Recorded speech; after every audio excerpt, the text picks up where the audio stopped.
já escreveu o último capítulo. E não só porque estamos no último capítulo do livro de Ruth, mas porque ele, como soberano Deus, ele já escreveu o meu último capítulo e o seu último capítulo. Já está escrito. Deus já escreveu o último capítulo. A soberania de Deus e a benevolência de Deus, do Senhor, garantem os meios aparentemente casuais, mas não são, de dar resposta à confiança depositada em fé por Ruth no Senhor, que reverte a tragédia de Noemi em bênção pessoal e bênção até nacional, como vamos ver ainda nesse capítulo. Nessa perspectiva, pergunto se você crê na vontade soberana e benevolente do Senhor na sua vida. Você crê? Você crê na vontade soberana e benevolente na sua vida? Para isso eu gostaria de refletir um pouco mais. O que o Senhor tem produzido em sua vida? O que o Senhor tem produzido através da sua vida?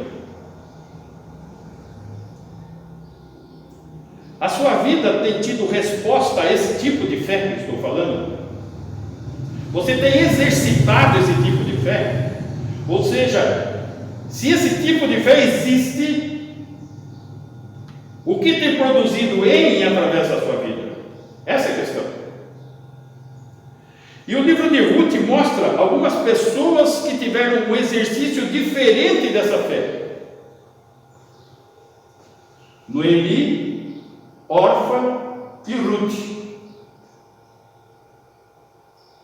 Noemi, quando abate a fome em Belém, na casa do pão, foge com sua família para Moabe, a terra dos deuses pagãos, aonde estava fora da vontade de Deus, debaixo do juízo de Deus.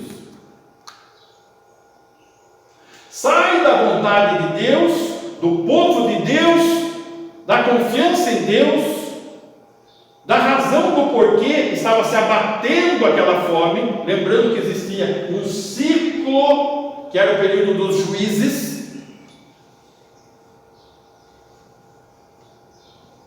e lá colheu a morte de toda a sua família, restando somente as mortes. Decide voltar à terra natal, voltar para o seu povo, voltar para o seu Deus, com todo o abatimento, amargura, problemas que havia colhido naqueles anos, e culpando a Deus.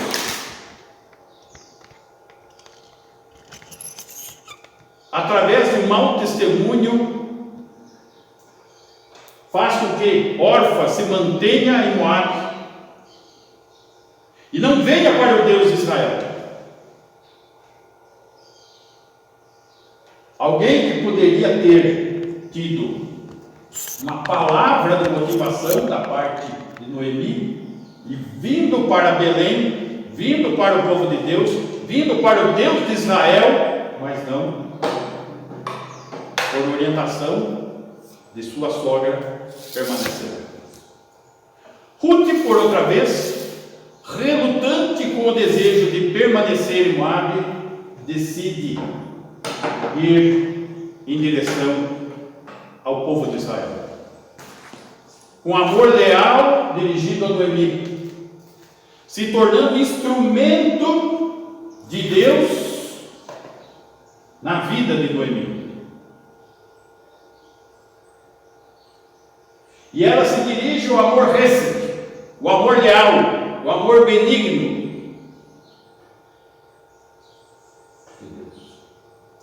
Vemos 3 pessoas, 3 exercícios de fé diferentes.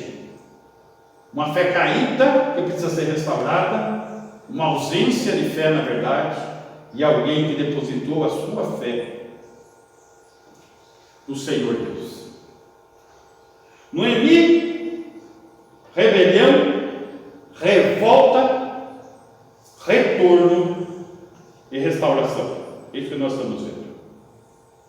Órfã, talvez até uma fé nominal, emocional, mas sem raiz. Ruth, uma fé real, uma fé leal, uma fé enraizada. A narrativa de Ruth nos lembra que para o verdadeiro cristão ainda é Deus quem escreve o último capítulo. Ele é soberano. Essa soberania é algo que só Ele possui, porque não há ninguém superior a Ele. Por isso que quando Ele dá sua palavra, Ele dá em nome dEle. Quando Ele jura por Ele mesmo, porque não tem ninguém maior ou superior a Ele. E a sua benevolência é algo ímpar, porque é algo inerente, porque Ele sendo o bem, o amor, a bondade, a benignidade em sua essência, é incapaz de fazer o mal. Vamos para o nosso texto de hoje, Ruth, capítulo 4, versículo 1 ao 10. Vamos fazer uma leitura corrente para podermos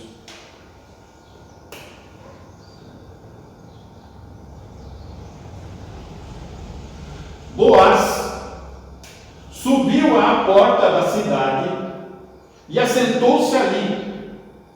Eis que o resgatador de que Boaz havia falado ia passando. Então lhe disse: ó fulano, chega-te para aqui e assenta-te. E ele se virou e se assentou. Deixa eu dar uma explicação aqui. No estudo passado, nós vimos que tanto Noemi como Ruth estão aguardando agora a ação, a iniciativa de Boaz. E ele toma a iniciativa, vai à porta da cidade. As cidades em Israel eram diferentes, elas eram compactas e aonde tinha o maior espaço era a porta da cidade. Era uma espécie de espaço extra, tipo uma praça. E lá se reuniam os anciãos. E as coisas se decidiam tudo à porta da cidade. Versículo 2. Então Boaz tomou 10 homens dos anciãos da cidade e disse: assentai-vos aqui. E assentaram-se. Então ele lança a mão desses anciãos para resolver o pleito dele. Versículo 3. Disse ao resgatador: aquela parte da terra que foi de Elimeleque, nosso irmão, Noemi, que tornou da terra dos Moabitas, a tem para venda. Então, Noemi tem essa parte da terra à venda. Por quê? Porque dentro da lei, quando Elimeleque tinha o direito de, quando se apertou, de colocar a sua propriedade em garantia. Só que quando melhorasse a situação, ele poderia vir e resgatar. Só que como a condição de Noemi era de pobreza, ela não tinha como resgatar. Mas a lei determinava que o parente resgatador poderia fazer isso por ela, resgatar a propriedade. Só que tem um complemento, existe também a lei do levirato, aonde eles não tinham filhos ali. Noemi tinha os filhos mortos, marido morto, e Ruth era viúva, sem filhos, estrangeira. Então, era necessário resgatar o nome através da lei do levirato. Muito bem, versículo 4. Resolvi, pois, informar-te disso e dizer-te, está falando com o parente resgatador, que tinha mais prioridade do que ele: compra na presença destes que estão sentados aqui e na de meu povo. Note, já tinha os 10 anciãos e já tinha aquela fadinha do povo, dos habitantes ali. Se queres resgatá-la, resgata. Se não, declara-mo, para que eu saiba, pois outro não há, senão tu que a resgate, e eu depois de ti. Respondeu ele: eu a resgatarei. Versículo 5. Disse, porém, Boaz: no dia em que tomares a terra da mão de Noemi, também a tomarás da mão de Ruth, a moabita, já viúva, para suscitar o nome do esposo falecido sobre a herança dele. Ou seja, teria que casar com Ruth. Então disse o resgatador: para mim não a poderei resgatar, para que não prejudique a minha. Redime tu o que me cumpria resgatar, porque eu não poderei fazê-lo. Note que o parente resgatador, ele não desejava, ele temeu perder a sua herança. Porque se ele casa com Ruth e gera um filho, esse filho passa a ser o herdeiro da terra que ele resgatou. Então, a nível de investimento, era um mau investimento. Ele ia pagar uma terra que não ficaria como herança da família que ele já tinha e dele mesmo. Esse era o ponto aqui. 7. Este era outrora o costume de Israel. Note que o autor, ele está se preocupando a explicar um costume mais antigo, que está falando do período dos juízes. Quanto aos resgates e permutas, o que queria confirmar qualquer negócio, tirava o calçado e o dava ao seu parceiro. Assim se confirmava negócio em Israel, com o calçado. Vamos lembrar que não existia cartório. Tudo era diante dos anciãos. Ali era o poder, ali era a autoridade, ali que se julgava as questões. E as testemunhas ali presentes testemunhavam a troca do calçado, que era a prova de que havia sido feito um acordo. Esse era o sistema naquela época. Vamos lembrar que existiam alguns tipos de pactos: o pacto de calçado que nós estamos vendo, o pacto de sangue que nós vimos aqui no pacto abraâmico, o pacto de sal que nós vimos lá com Davi. O pacto de sal era o seguinte: vamos lembrar que naquele tempo não existia carro, não existia ônibus, não existia trem, as viagens eram com animais ou a pé, e levavam dias. Então eles carregavam na cintura um pequeno saquinho com sal, porque na viagem eles teriam que comer, e o sal para preservar a carne. Não tinha geladeira, não tinha recursos. Só que esse pacto de sal era feito de que maneira? Pegava-se um punhado do meu sal, colocava no alforje de quem estava pactuando comigo, aquele punhado, e ele colocava um punhado do dele no meu, e se misturava os dois. E esse sal era o símbolo do pacto. E esse pacto só poderia ser quebrado quando separasse o sal de um do sal do outro, ou seja, seria impossível. Esse era o pacto de sal. Então, o pacto de sangue, o pacto de sal e o pacto de calçado, de sapato. Bem? Versículo 8. Disse, pois, o resgatador a Boaz: compra tu, e tirou o calçado, estabeleceu o pacto. diante dos 10 anciãos e diante do povo que ali estava reunido. 9. Então Boaz disse aos anciãos e a todo o povo: sois hoje testemunhas de que comprei da mão de Noemi tudo o que pertencia a Elimeleque, a Quilion e a Malom. 10. E também tomo por mulher Ruth, a moabita, que foi esposa de Malom, para suscitar o nome deste sobre a herança, para que este nome não seja exterminado dentre seus irmãos e da porta da sua cidade. Disto sois hoje testemunhas. Muito bem.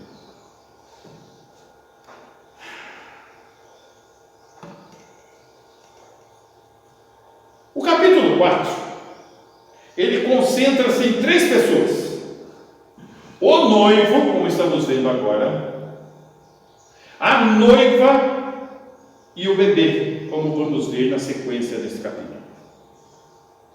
Hoje nós vamos tratar da pessoa do noivo. O noivo. A lei do parente resgatador era para preservar o nome e proteger a propriedade das famílias de Israel, garantindo o nome da família do falecido, que esse nome não morreria com ele, para que sua propriedade não fosse vendida para alguém fora da família, para alguém fora da sua tribo, para alguém fora do seu clã. Para isso nós precisamos entender toda a tipologia, todo o significado da importância disso que estamos vendo. O noivo, nós precisamos ver o significado do resgate, as características do resgatador e o método de resgate. Ponto 1. O significado do resgate. Resgatar significa libertar pelo pagamento de um preço. Libertar pelo pagamento de um preço. No caso de Ruth e Noemi, a propriedade de Elimeleque estava à venda, hipotecada. No entanto, eles eram pobres demais para resgatar a terra. Se um homem estivesse em dificuldades financeiras, ele poderia levantar algum dinheiro dispondo da terra temporariamente. Teria o direito de comprá-la de volta. E se não pudesse, ainda assim, ele poderia alcançar isso através de um parente resgatador, o remidor. E se mesmo o remidor, o resgatador não pudesse, ainda assim em Israel existia a lei do ano do jubileu, que quando uma família perdesse uma propriedade e não pudesse mais resgatá-la, depois de 50 anos essa propriedade voltaria para essa pessoa. Note como Deus se preocupou com o equilíbrio social. Vamos ver, só por curiosidade, Levíticos 25, 28.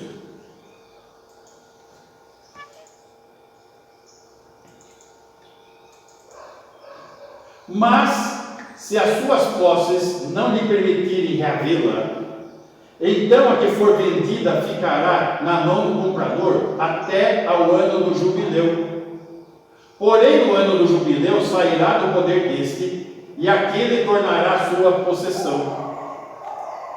50 anos depois, retorna a sua possessão.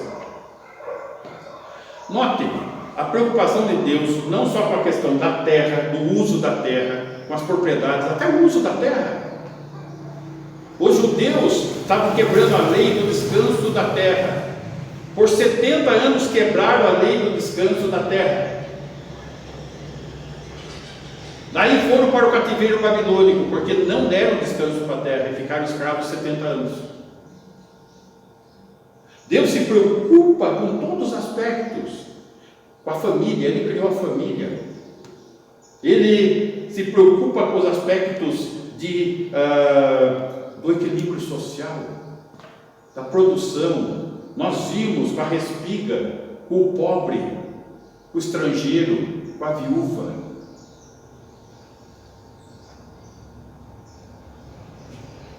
Mas em se tratando de resgate espiritual, a humanidade encontra-se sobre uma escravidão do pecado, sobre a escravidão do próprio Satanás. E essa humanidade precisa ser resgatada. Lembrando que Jesus é o resgatador, Ele é o Goel, Ele é o resgatador, Ele é essa figura que Boaz está fazendo a tipologia de Cristo. Vamos ver um pouquinho a respeito desse assunto. João, capítulo 8, versículo 24.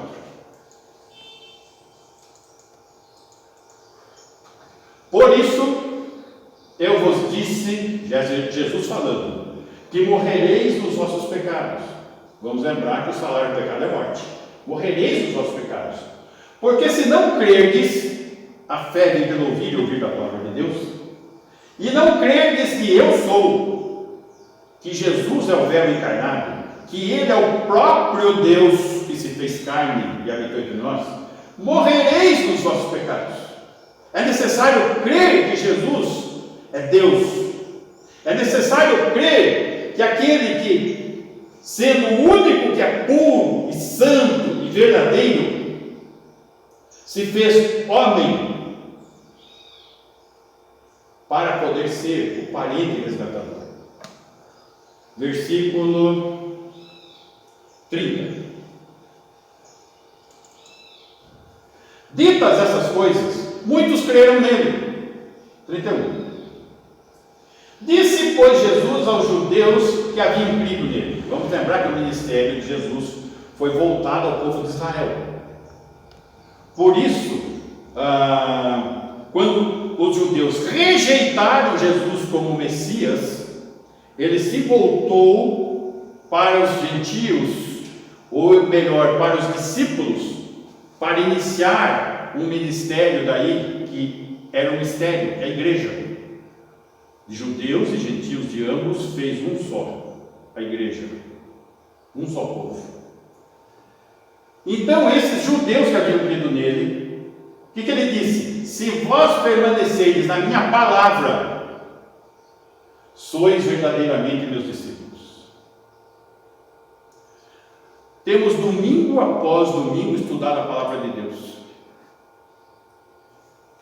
E que tipo de fé você tem exercitado? Permanecido na palavra? Olha só os 3 exemplos que nós temos. Em qual você se enquadra? 32.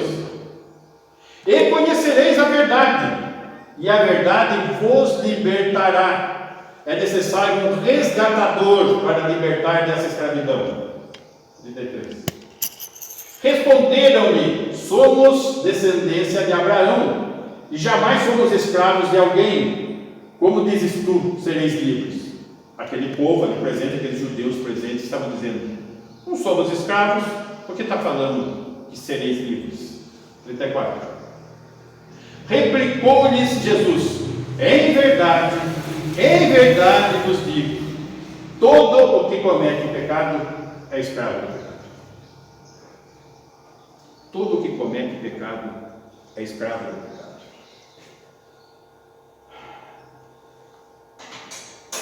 Isso me fez lembrar, certa vez eu estava evangelizando uma jovem, apresentei o evangelho e fiz o apelo: você quer entregar sua vida para Jesus? Ela falou: não. Por quê? Porque eu gosto de ser uma pessoa livre, eu gosto de fazer o que eu quero, eu sou dona do meu nariz. Eu falei: engano seu. Por quê? Porque você é escrava do pecado, e o pecado não permite que você entregue sua vida para Jesus. Na verdade, você está dominada pelas suas práticas e vida pecaminosa, e não quer abrir mão disso.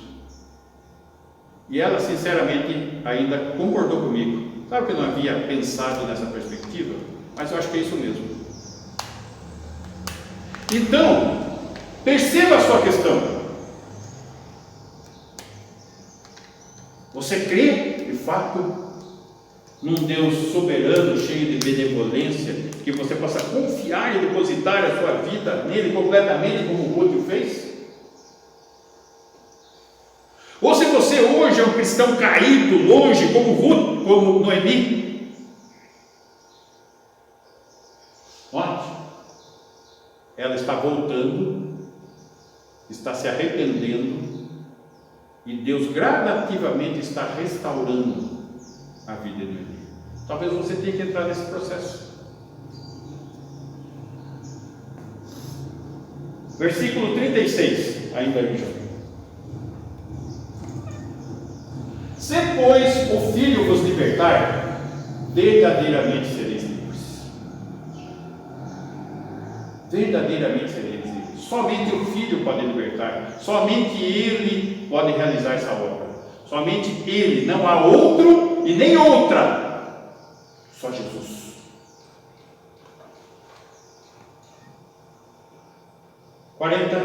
Esse é o 36, né? 44.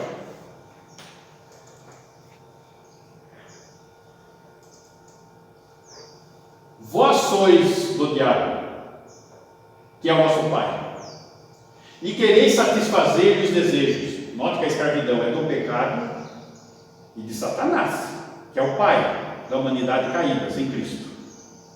Ele foi homicida desde o princípio e jamais se firmou na verdade, porque ele é o pai da mentira, porque nele não há verdade. Quando ele profere mentira, fala do que lhe é próprio, porque é mentiroso e pai da mentira. 47, isso. Quem é de Deus, ouve as palavras de Deus. Por isso, não me dais ouvidos, porque não sois de Deus. E agora eu quero questionar um pouco o seu sentimento, a sua reação. Quando você está ouvindo a exposição da palavra de Deus, o ensinamento de Deus, o seu desejo é aprender, é se desenvolver, é praticar, ou tem aquela relutância dentro de você: eu não quero ouvir isso agora, não tenho interesse, não tenho desejo, não quero saber. Só que Jesus está avisando. Sabe por que vocês não querem saber? Porque vós sois do diabo. Por isso, não quereis me dar ouvidos, que não querem saber da palavra de Deus. Versículo 51. Em verdade vos digo, se alguém guardar a minha palavra, não verá morte eternamente, tem a vida eterna. O último capítulo já está escrito, é uma esperança viva. Versículo 58. Respondeu Jesus: em verdade vos digo, antes que Abraão existisse, eu sou. Note que eu sou, está com letra maiúscula, é o nome de Deus. Jesus é Deus. Abraão foi há mais de 2000 anos antes de Cristo, e ele fala: antes que ele existisse, eu sou, porque ele é o próprio Deus, ele é eterno. 59. Então pegaram-lhe pedras para tirarem dele, mas Jesus se ocultou e saiu do templo. Eles acharam uma blasfêmia Jesus dizer que é Deus, e desejaram naquele mesmo momento já matá-lo.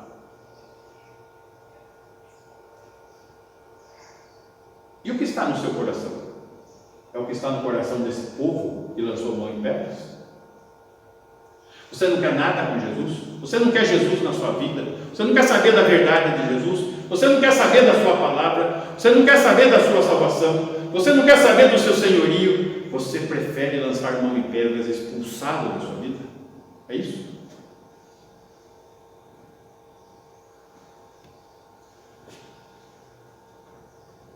Em se tratando do resgate espiritual, o significado do resgate, em se tratando disso,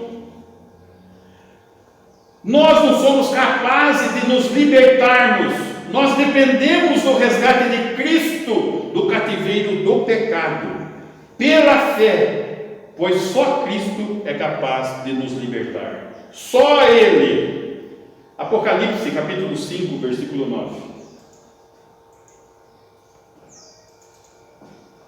A igreja, os verdadeiros cristãos, aqueles que foram resgatados, já foram resgatados agora sim até os céus, após o arrebatamento, estão lá nos céus. Apocalipse 5. E entoavam um novo cântico dizendo: digno és de tomar o livro e de abrir os selos, porque foste morto e com seu sangue compraste para Deus os que procedem de toda tribo, língua, povo e nação. Observem só. Quem é o resgatador? Jesus. Acabei de cantar. Eu sei que foi pago um alto preço. Qual preço? O sangue de Cristo. Com o teu sangue compraste para Deus os que procedem de toda tribo, língua, povo e nação. Todo o que crê em Jesus. Versículo 10. E para o nosso Deus o constituíste reino e sacerdotes, e reinarão sobre a terra. Quando? No reino terreno, milenar, messiânico, que foi pactuado com Abraão, onde foi prometido terra, nação e bênção. Muito bem. Esse é o significado do resgate. As características do resgatador. As características do resgatador. Em primeiro lugar, o principal obstáculo que Boaz teria que superar. Ele precisava ser o parente próximo. Tinha um na frente dele.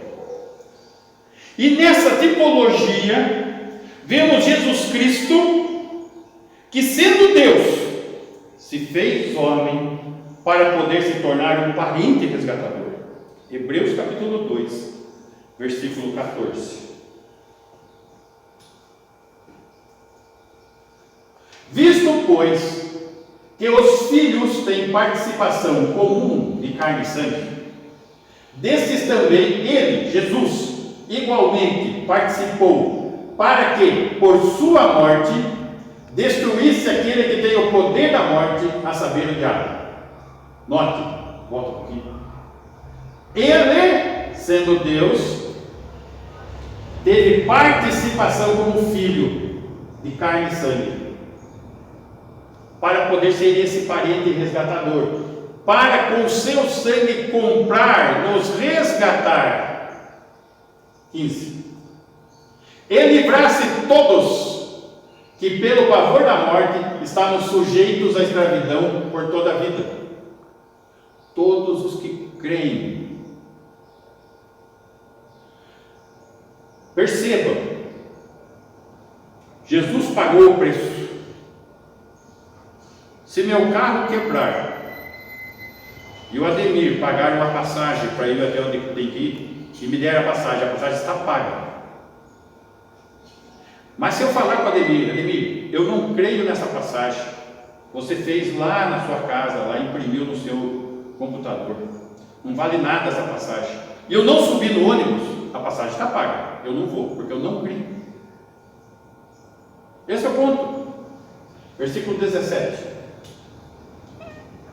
Por isso mesmo, convinha que em todas as coisas se tornasse semelhante aos irmãos. Deus se fez homem, para ser misericordioso e fiel sumo sacerdote. Ele está à destra do Pai, como nosso sumo sacerdote, e entrou no Santo dos Santos com o seu próprio sangue, o sangue do Cordeiro de Deus, nas coisas referentes a Deus, para fazer o quê? Propiciação pelos pecados do povo, para Deus se tornar propício a nós. Jesus depositou o seu sangue sobre a tampa do propiciatório, porque sem derramamento de sangue não há perdão de pecados.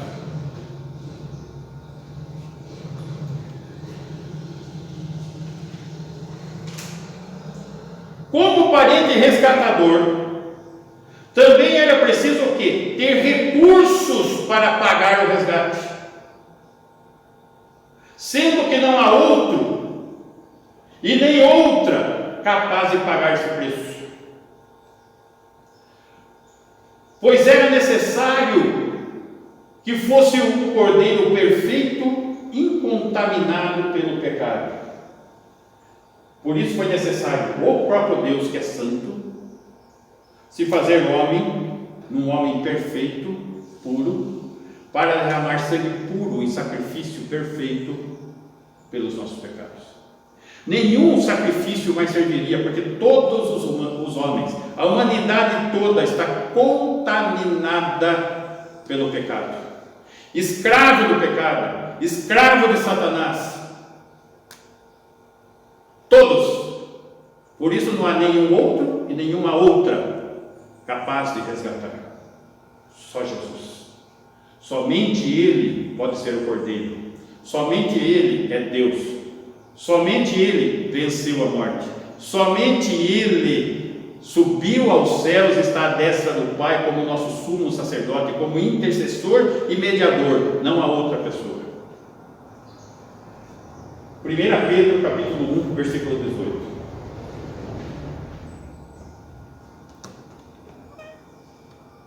Sabendo que não foi mediante coisas corruptíveis, como prata ou ouro, que fostes resgatados do vosso fútil procedimento que vossos pais vos legaram. Eles eram pecadores, você nasceu pecador, e o fútil procedimento deles foi herdado por você, e você tem a mesma prática, é o mesmo tipo de pessoa. Você é filho do pecador e é pecador. 19. Mas pelo precioso sangue, não foi por fútil coisas que você foi resgatado, não foi por ouro, por prata, mas pelo precioso sangue, como de cordeiro, sem defeito, o único que é santo, e sem mácula, não pecou, não peca, não tem o mal dentro de si, o sangue de Cristo.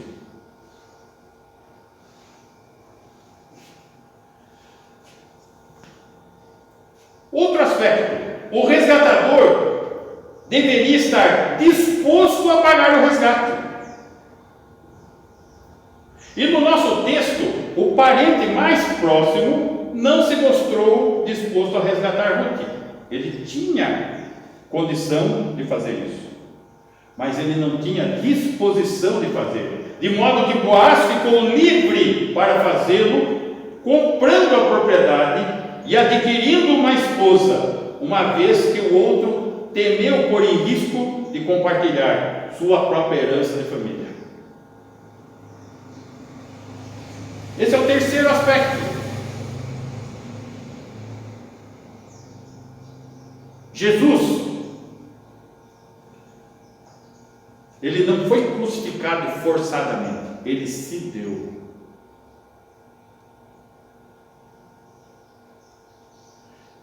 Ele sabia o que ele deveria fazer, morrer na cruz.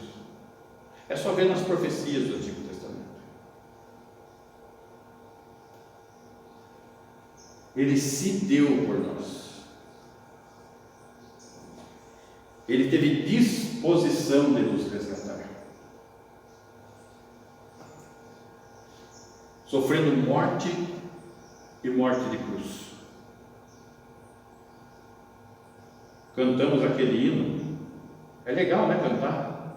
Eu sei que foi pago alto preço, para que contigo fosse um meu irmão. Mas se nós não temos uma fé verdadeira, apesar da disposição do nosso Senhor em resgatar, talvez nem irmãos sejamos. Qual tem sido a sua condição? Qual é a sua condição? Terceiro ponto, o método de resgate. Antigamente, como vimos, a porta da cidade era o fórum oficial, onde se realizavam transações judiciais na presença dos anciãos. No caso, o resgate só poderia ocorrer mediante pagamento. Agora vamos entender a salvação. Do nosso ponto de vista, a salvação é gratuita. A todo aquele que invocar o nome do Senhor. Porque todo aquele que invocar o nome do Senhor será salvo. Está lá em Romanos. Mas do ponto de vista de Deus, para Deus, foi preciso pagar um alto preço. Não foi gratuito por esse resgate. E esse alto preço tem um valor intangível, imensurável. Não tem como pôr valor nele. Certa vez, discutindo esse assunto,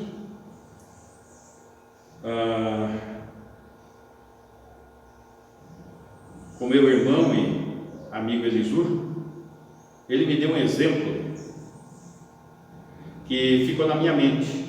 Puxa, gente, estou falando de coisas que aconteceu há 40 anos atrás. E ficou. Quando nós tocamos nessa questão do valor intangível, ele falou e deu um exemplo, que eu quero que você compreenda hoje o exemplo que ele deu. Certo homem e seu filho estavam garimpando num rio, procurando diamante. Só que chegaram num certo ponto do rio, mais profundo, e o filho falou para o pai: pai, eu tenho certeza que aqui se encontra aquela pedra que nós tanto procuramos. Eu vou mergulhar, vou achar ela aqui. E o filho mergulhou. E não mais voltou, morreu afogado. Quando resgataram o corpo, a pedra estava nas mãos do filho. Ele achou a pedra, só que não conseguiu retornar com ela, mas ficou com ela em suas mãos. O pai tomou posse daquele diamante. Quando chegou um comprador de diamante, falou: escuta, eu quero comprar essa pedra. O pai falou: eu não posso vender essa pedra. Por quê? Porque essa pedra não tem valor estimável, é intangível, que custou a morte do meu filho. Isso é valor intangível. Isso é o custo do nosso resgate, do meu e do seu, se você crê em Jesus. É um valor intangível. Vale a pena lembrar que o parente mais próximo que não quis resgatar, tentou proteger seu nome, tentou proteger sua herança. Vocês perceberam? Vai lá no Ruth 4:1.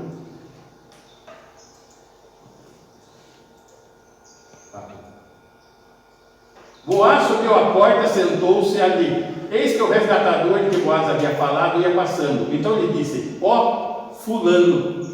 Qual que é o nome do outro resgatador? Fulano.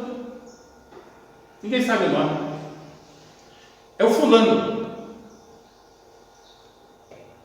É o fulano que não quis abrir mão do seu nome, da sua herança. Só que seu nome não aparece na Bíblia. E a sua herança? Onde e com quem está? Até hoje não sabemos seu nome, e muito menos sobre a sua família herdeira. Boaz, sim. Boaz assumiu os riscos do amor, os riscos da obediência, e seu nome encontra-se nas Escrituras. E essas Escrituras são eternas, e lá ele é lembrado com honra. 1 João capítulo 2, versículo 17.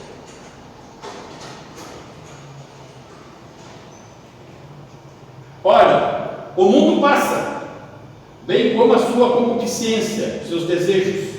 Aquele, porém, que faz a vontade de Deus permanece eternamente. Aquele que faz a vontade de Deus, assim como o Boaz fez, permanece eternamente. Esse mundo passa. O fulano, ninguém sabe quem foi. Daqui 100 anos, se perguntarem quem foi você, ninguém vai saber. E tudo que você almejou, tudo que você teve, tudo que você comprou, tudo que você possuiu, tudo que você alcançou, toda a concupiscência. Nada dentro. Assim como Boaz, Cristo não se preocupou com a própria herança. Antes, nos incluiu nela, pagando o preço em público, por amor à sua noiva. Assim como Boaz foi à porta da cidade publicamente, e lá resgatou a sua noiva como esposa, Cristo publicamente morreu numa cruz, diante de todos, por amor, para resgatar essa noiva. Romanos capítulo 8, versículo 16.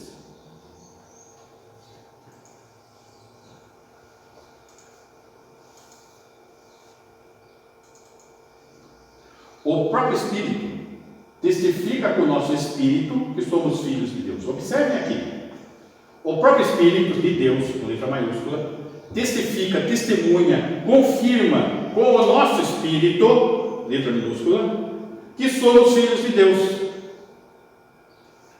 Você tem essa voz, esse confirmar, esse testemunho do Espírito em você? Você é filho? Que você é nascido de novo? Que você foi resgatado, comprado pelo sangue de Jesus? Que você crê que depositou sua vida nele? E a sua confiança é contínua, sabendo que ele é soberano, apesar das circunstâncias que nós estamos aqui, cheio de benignidade, de benevolência, porque o último capítulo já está escrito. 17. Ora, se somos filhos, se somos também herdeiros. Olha só, Jesus, ele não teve medo de, eu sou o Senhor do universo, eu não vou repartir minha herança com ninguém. Somos também herdeiros, herdeiros de Deus e co-herdeiros com Cristo. Se com ele sofremos, também com ele seremos glorificados. Último capítulo. Assim como Boaz, Cristo fez essa obra. Porém, Boaz tinha testemunhas aonde? Na terra. Os 10 anciãos, o povo lá na porta, para atestar que Ruth lhe pertencia. Mas o povo de Deus tem testemunhas no céu, o Espírito Santo e sua palavra, que são as sementes espirituais da salvação, que são as sementes que nos conduzem, que nos colocam, que nós somos comprados pela fé, então pertencemos a Cristo. Para terminar, 1 João capítulo 5, versículo 9, estamos quase terminando, falta mais um texto só. Se admitimos o testemunho dos homens, o testemunho de Deus é maior. O testemunho dos homens e dos anciãos foi importante.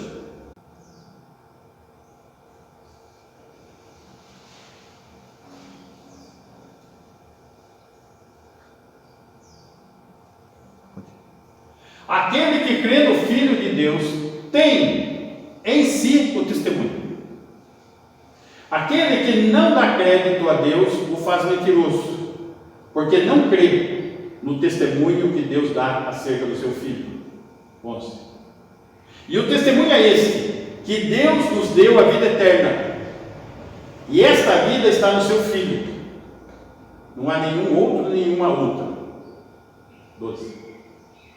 Aquele que tem o Filho tem a vida. Aquele que não tem o Filho de Deus não tem a vida. Não se engane, não deposite a sua vida em nenhum outro e nenhuma outra. 13. Estas coisas vos escrevi, a fim de saberdes que tendes a vida eterna. O último capítulo está escrito. A vós outros que credes em o nome do Filho de Deus, o Senhor Jesus, o resgatador. Deus já escreveu o último capítulo. Bia, Romanos 8, encerrando. 18.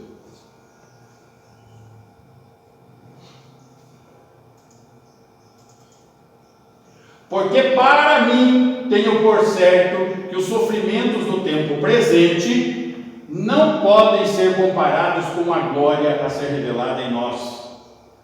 Deus já escreveu o último capítulo. 24. Porque na esperança fomos salvos. Esperança em Cristo, nesta fé. Ora, esperança que se vê não é esperança. Pois o que alguém vê, como espera? Está vendo? Então não está esperando. 25. Mas se esperamos o que não vemos, com paciência o aguardamos.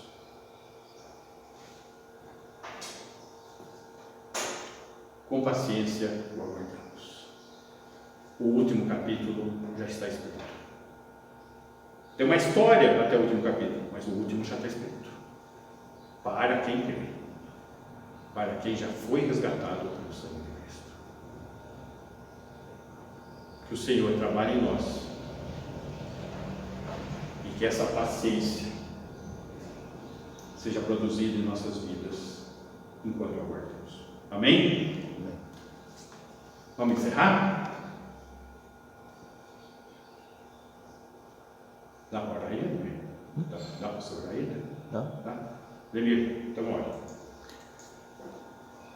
Senhor nosso Deus e Pai, agradecemos, Senhor, por esses momentos tão preciosos de ouvir a Sua palavra, de aprender um pouco mais sobre a Sua palavra. Agradecemos ao Senhor, agradecemos por esses momentos preciosos, que o Senhor, ó Pai, nos proteja, nos cuide, nos direcione, nos dê sabedoria para discernir e colocar em prática todo esse ensinamento, que possamos refletir nesse dia sobre Deus na sua vida, na minha vida, e que possamos meditar na palavra de hoje, e que o Senhor abençoe a vida de cada um de nós. É em nome de Jesus que nós agradecemos e oramos. Amém. Amém. Vamos invocar a graça. Que o amor de Deus, o Pai, amor esse que já foi provado em Cristo, e que a superabundante graça de Jesus, o nosso resgatador, seja provada a cada dia, a cada circunstância e batalha. E que a presença em nós de Deus, o Espírito Santo, nos cele, nos guarde para esse resgate, nos ensine, nos console e nos proteja. Que assim seja com a tua igreja agora e sempre. Amém. Amém.